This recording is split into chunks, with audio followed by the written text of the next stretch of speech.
making you co-host right now.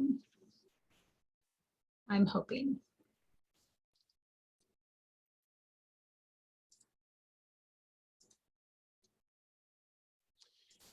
So Dr. Anu, a slight change to what I had told you when we met last. So Yvonne is dealing with a fairly serious work issue. And so she is the co-host, so she's all signed in, we're going. But I'll be the one kind of monitoring for questions. Okay.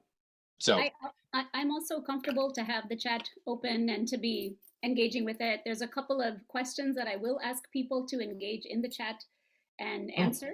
So it'll be up already for me as well. Oh, perfect. How would you prefer? If you prefer, I don't have to. We've been monitoring the chat function for other speakers, so they didn't have to kind of deal with that piece as well. But we can do it whatever is the simplest for you. How about I be the primary and you help me Perfect. if I miss something or something like that? That'd be great. Yeah, that works wonderful. Okay. Perfect. Thank you. And please call me Anu. Thank you so much for call me Anu. It's fine. Okay. Thanks.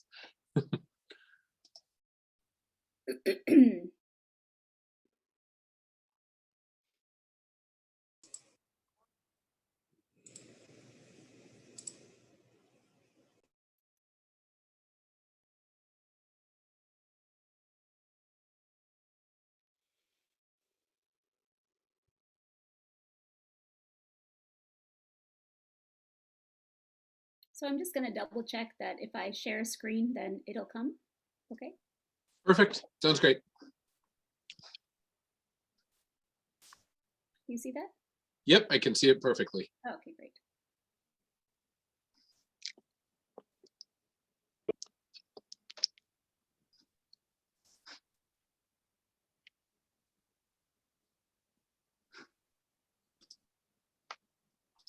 Yvonne, that's such a cool picture of you and Mickey.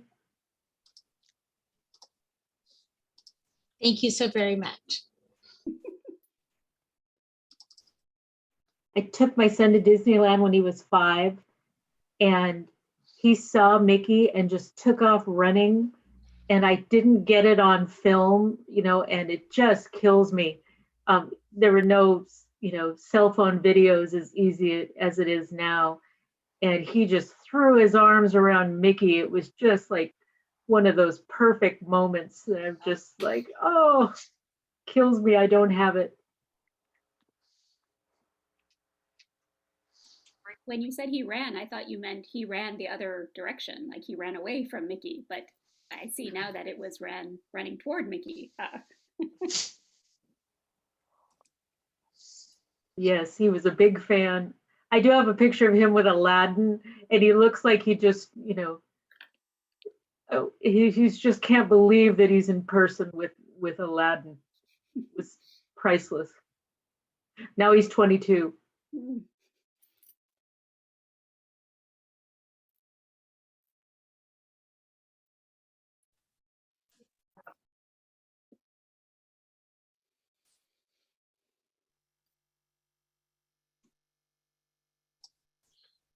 Anu, I usually give it just a minute or two after 12 to allow people to kind of, okay. Certainly, no problem. Yeah, just to kind of, folks are grabbing sandwiches and, all that stuff.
For folks that are just joining, we're going to give it just a minute or two longer so folks can kind of gather their lunch in themselves for the lunch break, and then and we'll get started.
I think we'll get started. Good afternoon and welcome, everyone.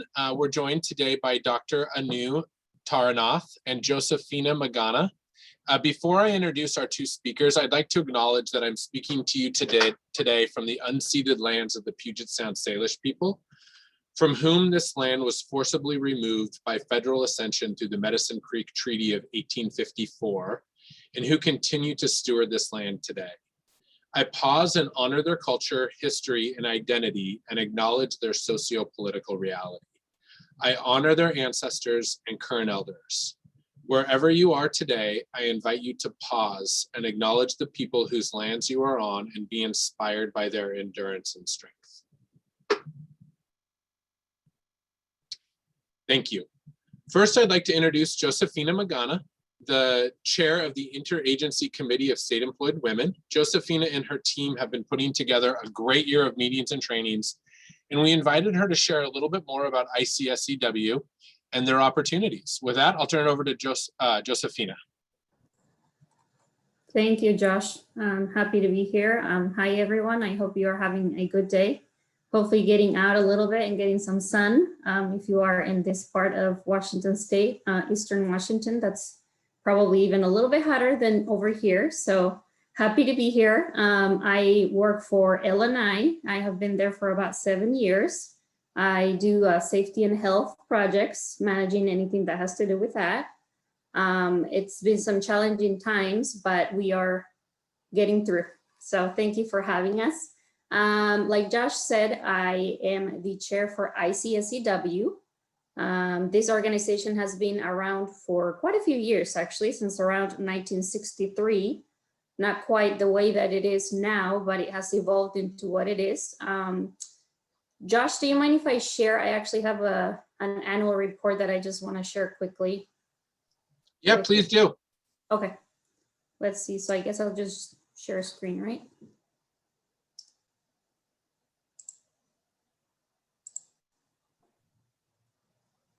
Can everyone see it? Yes. Okay. Still trying to navigate this new world of. All right. So who are we? Can you see it? It just went away. Oh, okay. Let me see. Might have to move it.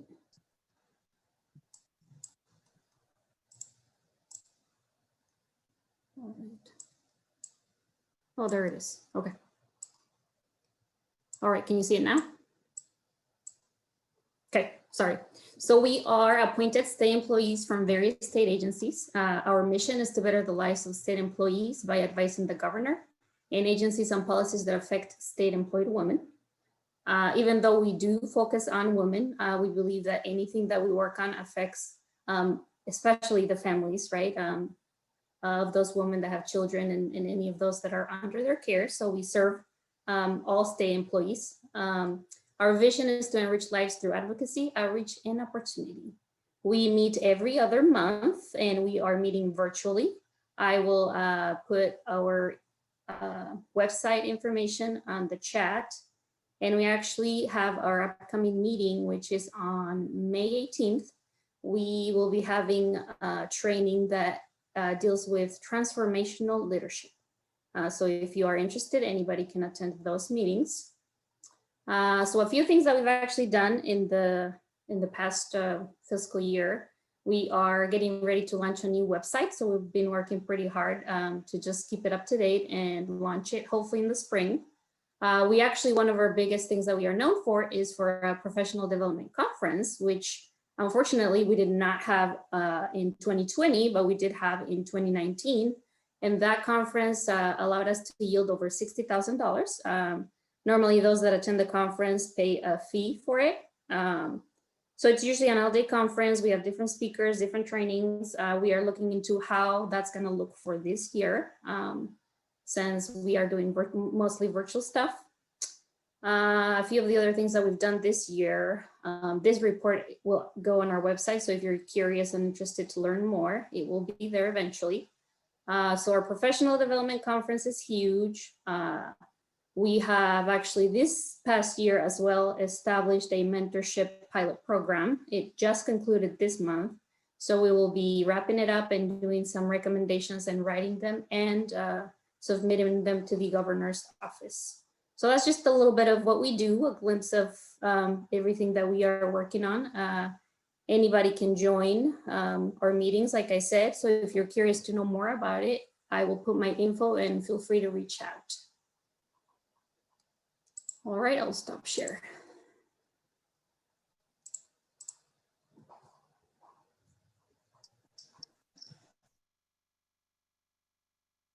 Perfect. Thanks, Josephina. Now I'd like to introduce our speaker today. I'd like to introduce Dr. Anu. Dr. Anu is a speaker, facilitator, and educator. She is a University of Washington professor teaching about race, gender, equity, and other types, and global literature. She is also a racial equity consultant, offering coaching, training, facilitation, and other types of partnerships. Her book, Beyond Guilt Trips, Mindful Travel in an Unequal World, was named a finalist for the Washington State Book Award and featured in many national publications. Before I turn it over to Dr. Anu, just a few logistics. We're going to place everyone on mute. If you have any questions, you can put those into the comment section or raise your hands. We'll be monitoring those.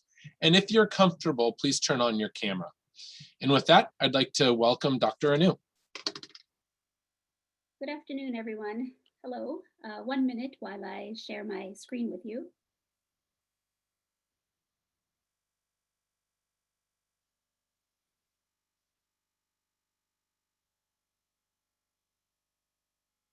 Josh, you see this? Yes, all fine? All right, great. Thank you so much for the invitation to partner with you all this afternoon. My appreciation to Joshua as I've gotten to know him this last couple weeks, and to Marcus, who made the introduction first of all for us. Thank you. You heard a little bit about what I do. I just want to round it out with a couple of statements of my own as well. So I'm Anu, and I've been at the UW for 20 years now. And certainly I teach about what you see here, race, global literature, gender identity. I also teach a lot about teaching. And how do you hold space for students, in this case, around complicated concepts? And actually, my consulting work grew out of out of all of my teaching work. Somebody mentioned my name at King County somewhere back in 2002 or 3, and from there I started having some requests to do some facilitation work. And my work has really grown, and I bring it always back to the classroom, because I think if you're able to hold space for young people, you can hold space for anybody in a lot of ways, right? This phrase, mindful travel in an unequal world, is also an important phrase that has structured much of my career. And travel for me, as I will share a little bit with you this afternoon, is not just about going far.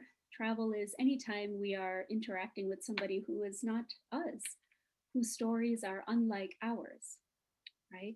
So I think about this metaphor quite often. I do a lot of international education work and study abroad work with students, as well as collaborations with partners in other parts of the globe. I'm a speaker for Humanities Washington Speakers Bureau. This is my 4th season on this bureau, and my topic this season is called Tangled, the Politics of Hair. And it's a super fun presentation with music and art around how hair on our head and other parts of our body is often us really speaking about belonging, beauty, and bias in so many ways. And as you heard, I also do a lot of DEI and racial equity consulting in both small and big spaces. Please note, we are just getting to know each other. I love what I get to do, and I'm delighted to share a little bit of it with you today. Thank you. So our plan for our afternoon is to get oriented and settled like we are now. We'll unpack discomfort and better understand why some conversations are difficult, right? And then we'll have some time for Q&A and some conversation together. I've designed our space today to be quite interactive. I'll be asking you some questions, and so I hope you'll feel free to answer into the chat, or feel free to unmute and share as well. So let's kind of begin with this question, right? What won't we be able to do today? In the notice that you received announcing that I would be here today, you heard something about us learning how to talk better about race, diversity, and tricky conversations like that, right? What won't we be able to do? I'd love to see some responses in the chat.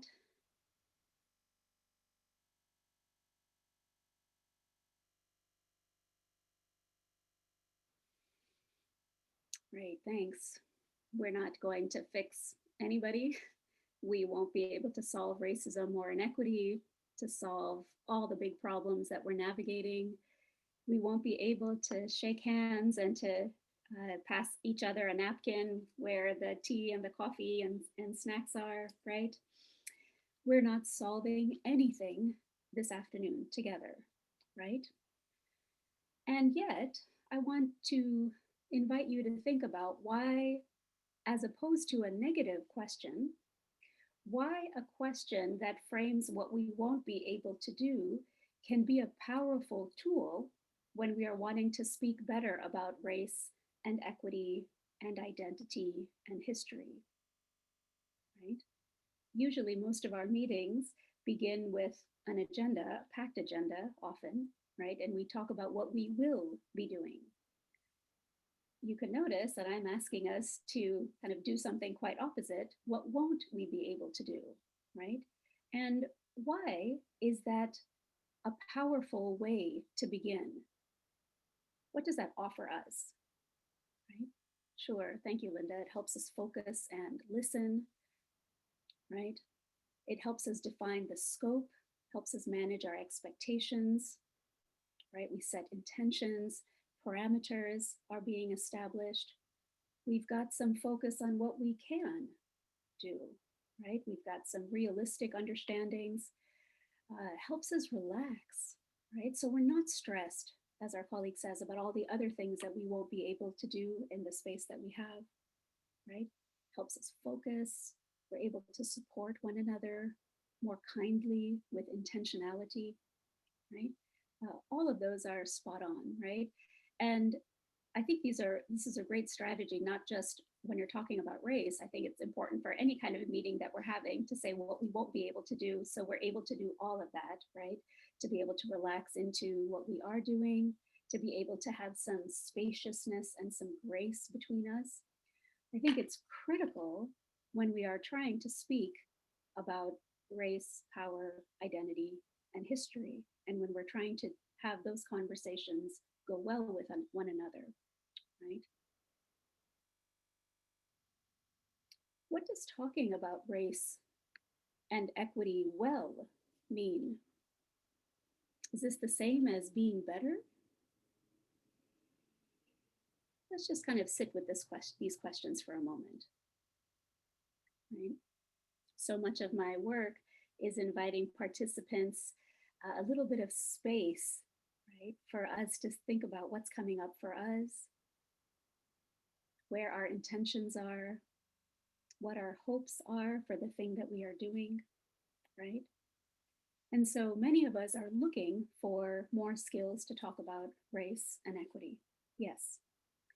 What does speaking well about this mean? Right? What are some thoughts that you have? Focus on our own learning, a colleague says, right? There's talking and there's also execution and action, certainly, right? When we talk about being better or doing something well, right, that is, as a colleague says, it's subjective, right? It means being able to hear one another. It means having the space to get a sense of this is what I mean, what about what you mean, right? We will have to have time. Diligence and focus, another colleague says, right? It's about understanding inclusion, assuming good intent, which is sometimes hard to do in such a polarized and polarizing and harmful and hurtful environment that we are in, right? Helping the other person to avoid defensiveness. That sounds great. It's also really hard to do when we can only be in charge of what's happening for us, right? Humanizing each other, right? Thinking about vulnerability in a different way, thinking about it for us, right? Less about what I'm leaving behind and what am I gaining by staying in a vulnerable space, right? Shared meaning, right? As others are saying here. And thinking about that everyone has different needs, right? Is actually a very inclusive notion. Thank you for sharing all of those ideas. And what it helps me remember is that we are coming in so differently to conversations about race and equity, identity, power, harm, history, hope. We're coming in differently. And so if we are wanting more skills to be able to talk better together, to talk well together, right? So we are able then to take action to make life better for more of us. We're going to have to talk, I think, very clearly and intentionally about how we're even coming in to the conversation, right? I have found in my work that that part is often seen as disposable because the urgency of the moment is so high. And that is absolutely true. The urgency of the moment is so high, right? And because it is so urgent, how we begin matters immensely, right? The foundation that we are creating for colleagues, for teammates, for people in a group, in an organization to talk well and better together matters immensely. Now, Now, if we were able to talk better about race and equity, what would that mean? Again, I just want to give you a moment to really think through that question, right? Let it settle in you for a minute.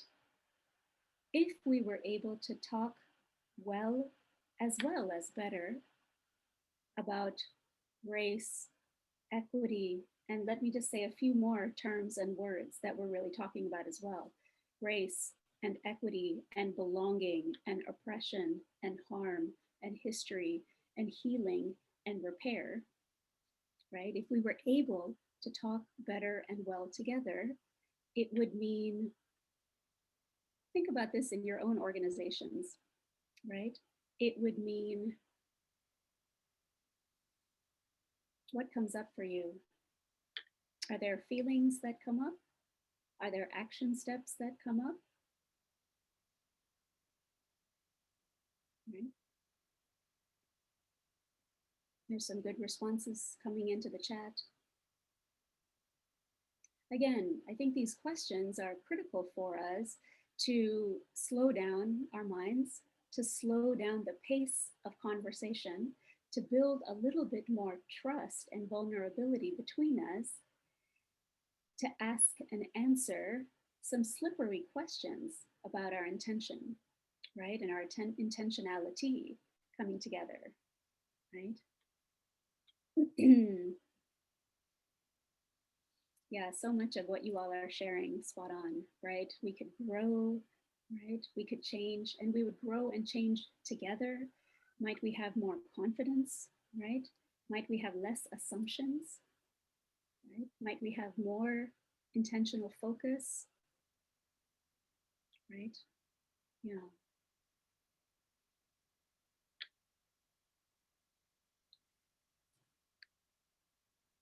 And as you think about all that we might be able to feel and do if we could talk with more grace and dignity together, right?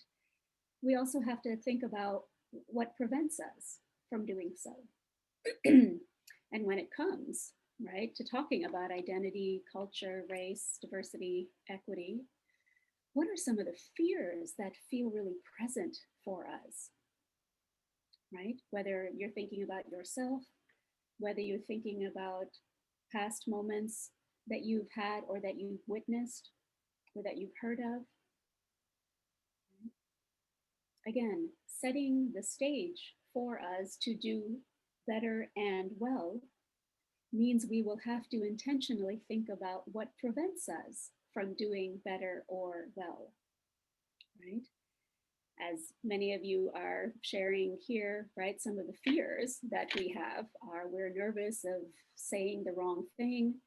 We are terrified of judgment and exclusion, right? Sometimes we're worried about retaliation, what that means for our career. We might have a lot of guilt around who we are, right? We might feel isolated, afraid to say the wrong thing and hurt another person. Perhaps we feel we haven't read enough, we don't know enough. Perhaps we feel we might not know the right words, right? How do these feelings play out? Some of the other feelings I know, right, that come up when we're trying to talk better and well about these topics is it also depends on who we are, right? The white person who for the last year has slowly started to look up and realize how embedded race and racism is in this country and in our culture is in a very different place than the seasoned activist who has been on the front lines for decades, who has been saying what some people are now starting to notice more, but this activist has been saying the same thing for decades. Our two colleagues there are coming in really differently to this conversation, right? And might be having some really different feelings about conversing together, right? One might have a lot of excitement and interest and guilt and nervousness. Another might have such deep fatigue, right? A lot of frustration, a lot of deep generational sorrow and trauma. Right? How do we hold the variety of experiences that is always in a room when we're trying to talk better and well around race and power and identity and culture, right? These are the questions I think a lot about these days, right?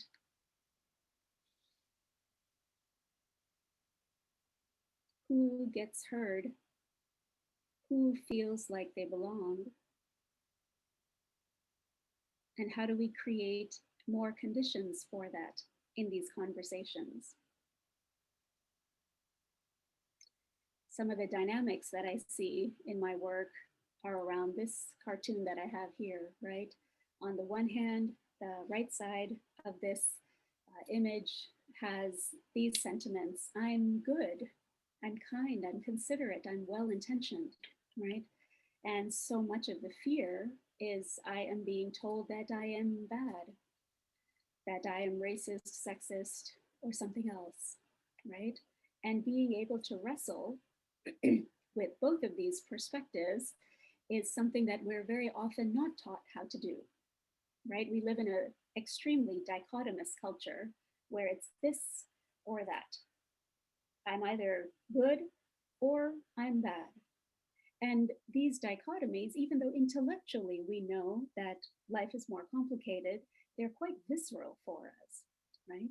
They're very visceral and they're really embedded. They're culturally embedded, right? In our institutions and in our media, in our families. They're also embedded in our own judgments about ourselves and each other, right?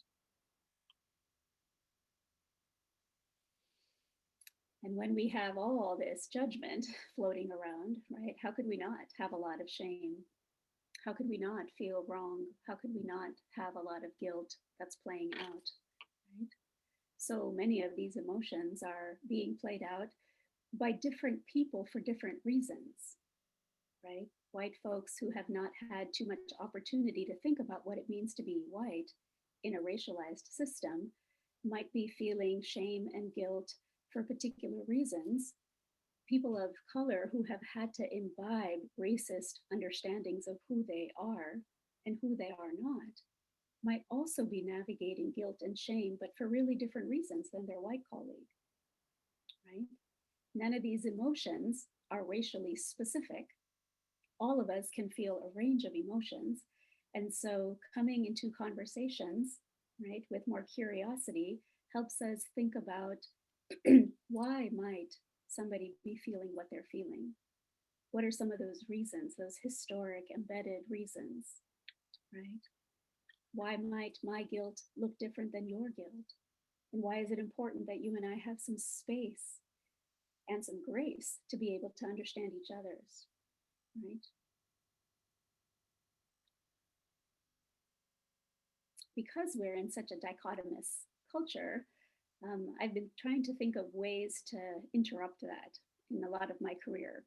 I'm very curious about the space in between dichotomies, right? If I am neither good nor bad, I'm something in between. What does that look like? What does that feel like, right? And to me, a magic word in my work is the word "and." It's such a small word, right? Such a small word, but it does such incredible heavy lifting in being able to hold many ideas at once, right? And on the one hand, we can continue to think, I'm a good person, I'm kind, considerate, and well-intentioned, because most of us are that. Or at least the people that I work with, most of them are good, kind, well-intentioned people, right? But if the conversation ends there, the conversation ends there. And the word "and" helps us extend it to be able to hold, I cannot know everyone's experiences.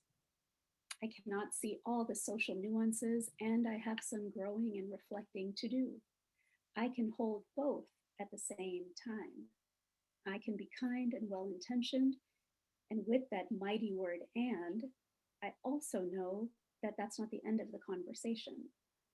Such a simple framework I have seen to be so transformational in conversations about race, power, identity, grief, sorrow, hurt, and harm. To be able to and ourselves, to me, is an act of justice, right? To be able to and one another is deep humility. There's a lot of humility in it for me, right? It's so much sexier and so much more sure to say, I know and you don't. That has a lot of charge to it, right? It feels great to be on the I know side, or I'm right, you're wrong side. It feels great, you know? I also know, though, that when we are coming together as well-intentioned folks who are trying to do something to make life better for more of us, right? Staying in a dichotomy doesn't always move us forward. We are going to need some breadcrumbs to connect us a little bit more. And the word and is one of, I think it's a superpower word, right? Superpower word.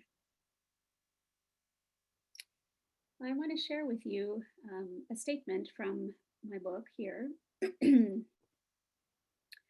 Mindful travel in an unequal world isn't about getting on a plane to go somewhere. It's about paying attention and noticing positionality in relation to each other.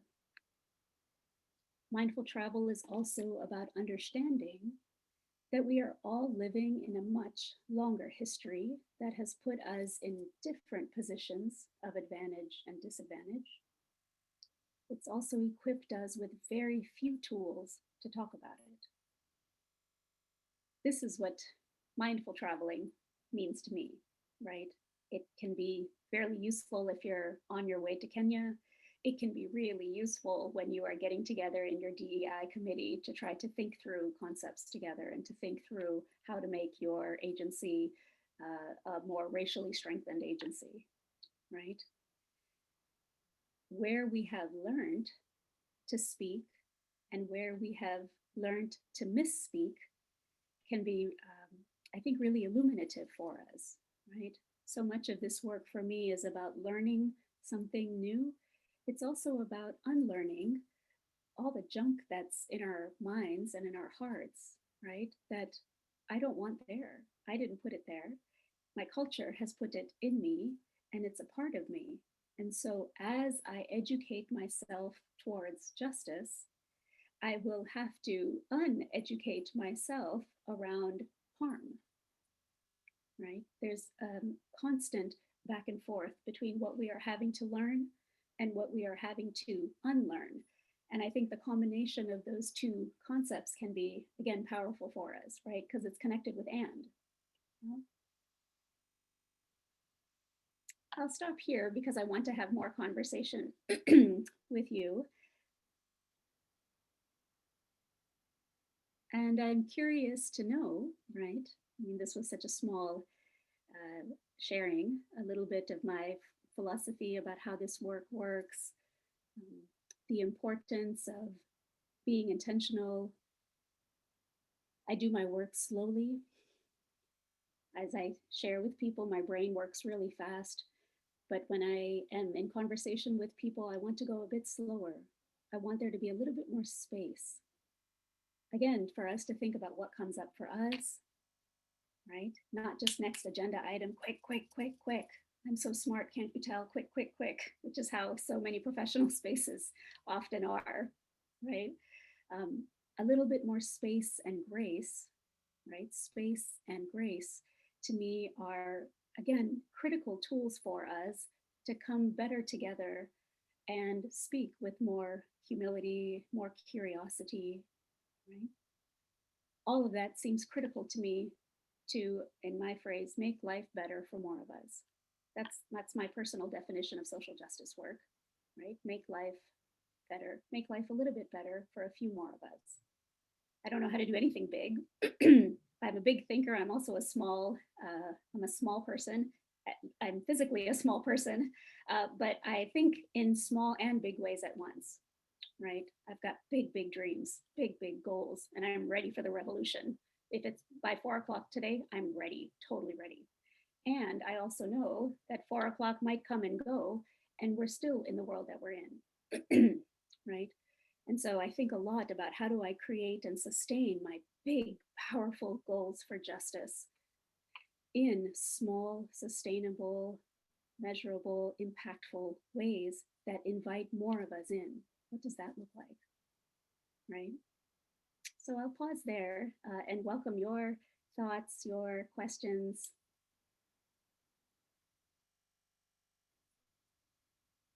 It's great to hear voices too. So please do unmute and help remind me that we're not just doing this on screens, that there are people behind the screens, right?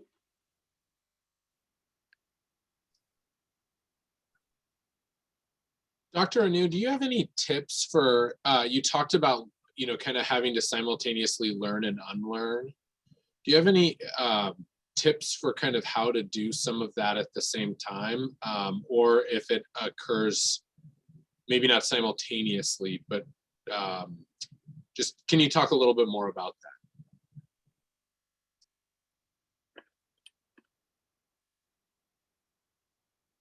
I think the more that we have opportunity to excavate ourselves a little bit, to, you know, think about, you can think about the phrasing of the tools of archaeology, right? Archaeology, we're going on a dig. We are trying to find some layers, right? Look within the sediment to see what's there. That's some of that unlearning work, I think, because new knowledge often builds upon where we're at, right? We're adding newness. But if we don't have some opportunity to pause the newness for a minute and to actually look at what's there, where it came from, how embedded it is there, right? What are all the messages that I received around this? What are the rewards that I received for feeling this? It's really hard to undo it, right? When I think about, for example, say colorism in communities of color, right? The supposition that the lighter and closer you are to white, the more beautiful that you are. This isn't just white supremacist norms that are handed down by white people to communities of color. Our communities of color are also circulating these norms. How could we not? I mean, this is deep, right? How could we not? I don't blame us for it. I'm so curious about how we ourselves have imbibed so much of this. And learning something new, again, must come hand in hand with looking carefully at what has already been learned, right? And kind of taken some of that out. It's such a, I think it's a really delicate dance, Josh, very, very delicate dance between the both, right? Yeah, please, Tricia.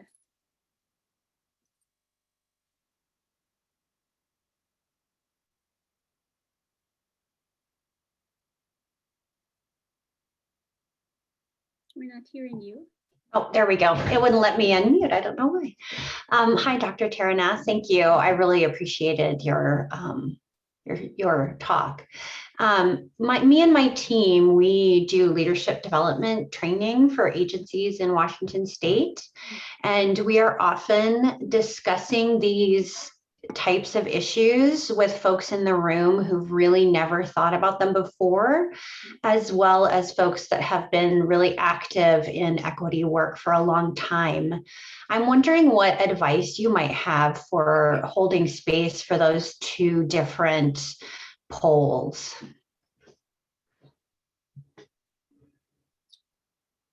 So I often think that there are so many ways that we as humans are unjust to each other, right? We have created a variety of ways to do harm to each other. And our movements for justice should also be multiple in a variety of ways to create more safety and belonging and repair in our communities. So power over doesn't happen only in one way. And so our movements to counter that and to create more love and belonging cannot only be one way. we will need multiple strategies to do justice work. I thought earlier in my life there was only one way. I thought so. I thought that if I didn't go to the protest and didn't have the sign in my hand, that I wasn't on the right side of justice work. I know now that those moments are really important. And if that's where you belong, that's where you belong. I also know that there are so many ways to do justice work now. And so coming back to your question, we will need different strategies for different folks. Oftentimes in our workshops or in our spaces, we have people coming in so differently, folks who are just kind of waking up to these concepts, to folks who have suffered generationally from these concepts. And that's a tall order for any 2-hour workshop or 1-day professional development seminar. It's an impossible task for a facilitator or whoever is holding the space to speak to everyone in the ways that they need to be spoken to. Both groups need a lot of love and care. Both groups need lots of love and care, but it's different kinds of love and care that both groups will need, right? So I think, again, just kind of slowing down the conversation and trying to ask, what do we need right now at this moment? Instead of bringing everyone together at this stage, might it be great for us to have 2 different things for this people newer on the journey group, as well as folks who are thinking a bit, who are in a different place, right? So I think being more intentional about what we're trying to do can help set us up for a bit more love and care in a variety of ways. Right? I know that I had seen somebody else with a hand up after you, Trisha. Who was that? Dr. Anu, we also have several questions in the chat. Yeah, great. I'm seeing some there. Where does my calmness and sereneness come from? Oh, I'm not so calm and serene with my kids sometimes, let me just tell you. I think I'm calm and serene in a lot of this work because I know that I am doing small moments of repair in a really urgent and big context. I don't operate on that level all the time, right? I operate in a small moments of repair and care framework. And so when I'm operating on that level, the urgency of having to do everything in this 1 hour session or this half-day training, I'm not so pressured by that because, again, we need a variety of methods and spaces to be able to come together and talk. One space is not it all. Throughout my work and my book, I'm talking about low stakes spaces, regular low stakes spaces, right? Not one of high stakes events that we can checkbox off, right? I don't operate in that. I operate in regular low stakes spaces. And if it is regular and low stakes, I don't have to do everything. You don't have to do everything. We don't have to be everything all the time.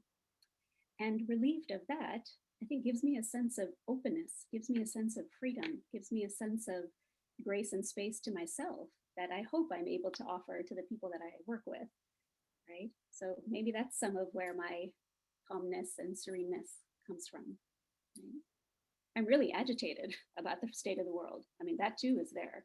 I'm not Zen all the time, right? I'm so passionate and angry and frustrated. And I also know that when we are together, well-intentioned folks wanting to make life better for more of us, I want to amplify our love and care and not amplify the nervous anxiety that so many of us are moving through, right? How do you amplify love and care together and push each other and challenge each other and do all that needs to be done too, right? Where you pay attention is often what grows, right?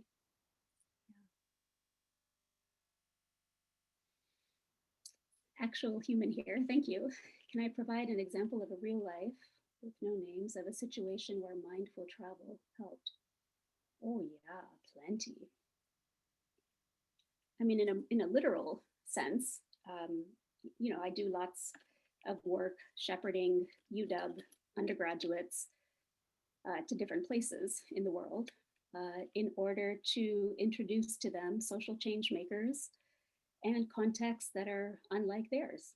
So I've created programs to India, which is where my family is from, as well as to Ghana and Mexico and some other places, and inviting students into conversations about the long arm of colonialism and what neocolonialism looks like in a changing and growing West African context, for example, means you will have to tread carefully and curiously with who you are in this unequal world too, right? My students and I are never outside of what we're talking about. We too are part of it. I feel really vexed being in the field that I am, because on the one hand, I'm not sure if I should be offering even more opportunities to some of the most opportuned students on the planet so they can develop their resumes and grow in their capacities. On the other hand, I know that travel can be incredibly transformative. And is there a way to kind of bring some of that together, right? I often say that the moment where I lose my skepticism of my field is the moment I should stop doing what I do, right? I think my skepticism keeps my work more focused. It doesn't diminish my work, it actually raises the stakes for my work. And that all of that is mindful travel to me, right? All of that, right? I'm not saying don't travel. I'm saying if we're going to go, can we go a bit better? If we're going to go, can we go well? And what would that mean? If we're going to talk together about race and power and identity, can we do it better? Can we do it well? And what would that mean, right? With the same questions.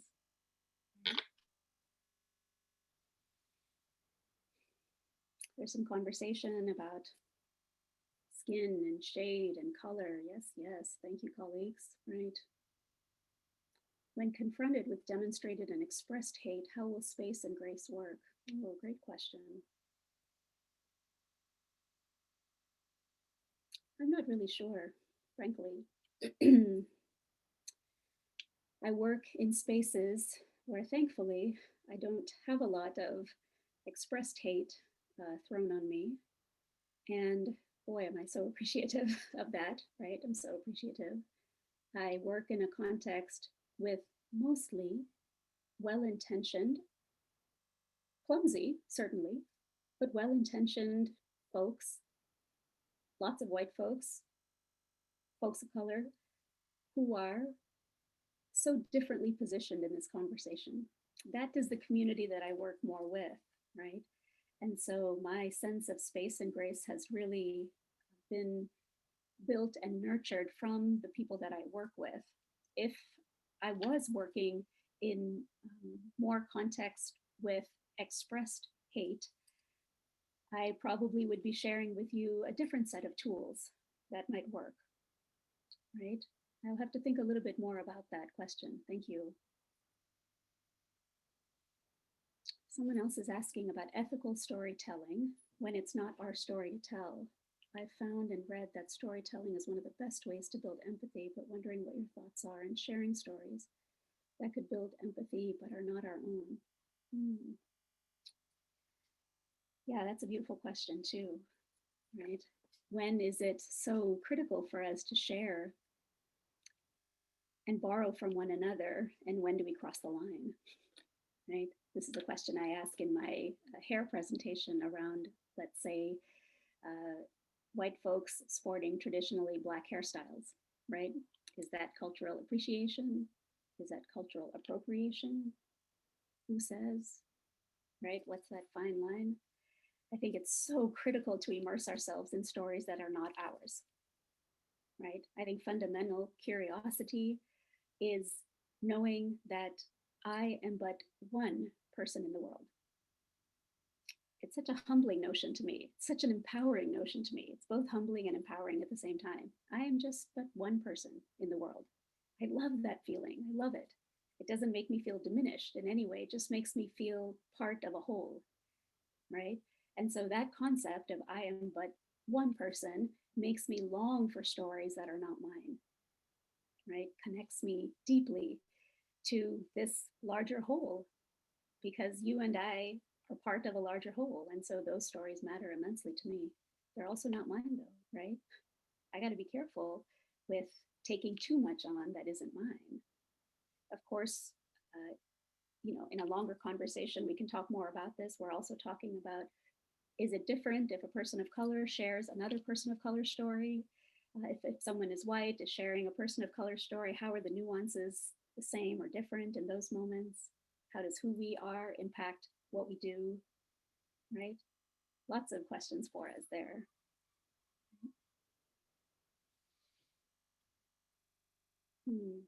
What does grace, love, and care look like in comparison to enabling?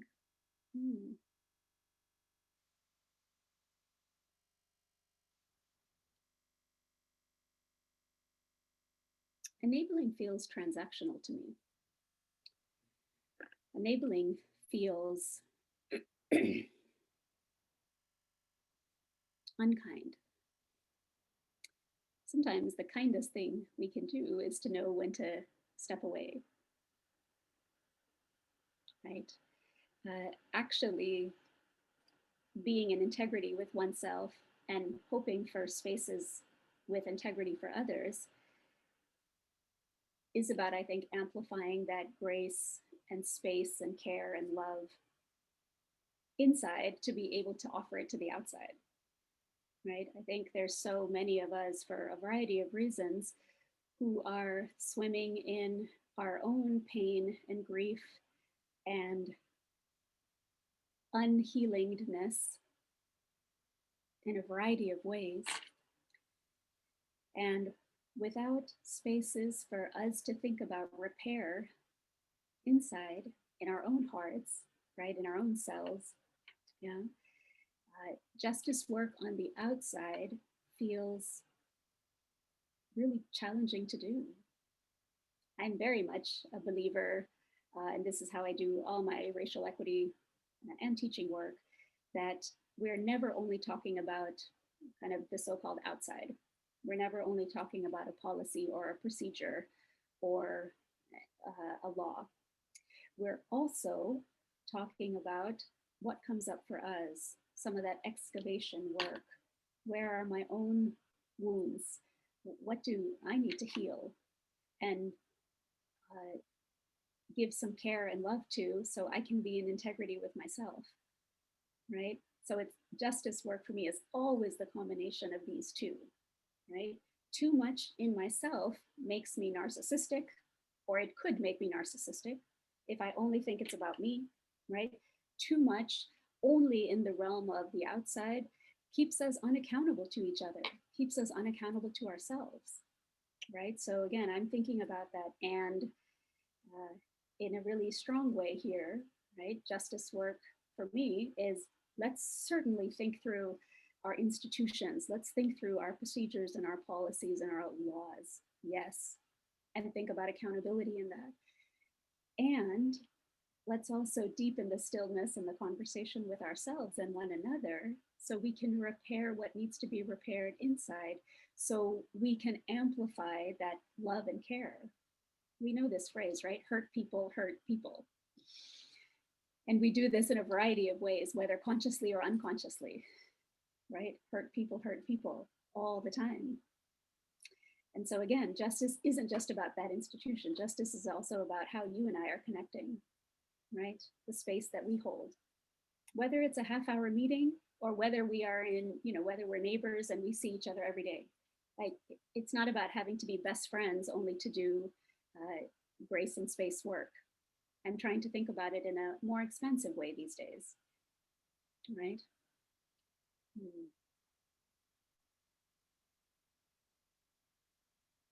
Thanks for all your questions and your comments.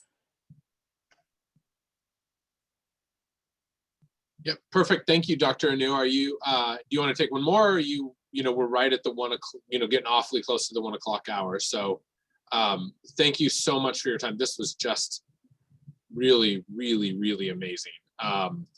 So I am going to put your, just make sure I did this correctly. I'm going to put your LinkedIn and your website, as well as the link to your book, into the chat again Great. for anyone else that's interested in connecting back with Dr. Anu. But just thank you so much, and thank you everybody for taking time to come together today. This was really terrific. Thank you. Thanks, everyone. Nice to join you today. Thank you.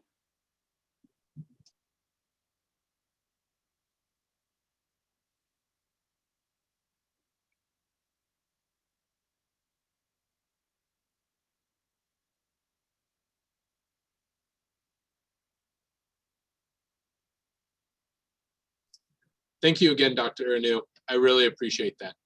Thanks. That was really, really spectacular. Think it resonated for your community? I certainly do. I think it was really just that what really sunk in with me is just the use of the word "and." That was really just very, very powerful, because it's hard to kind of be in both places at the same time. And how do you do that? And you don't have to. So Right. that was great.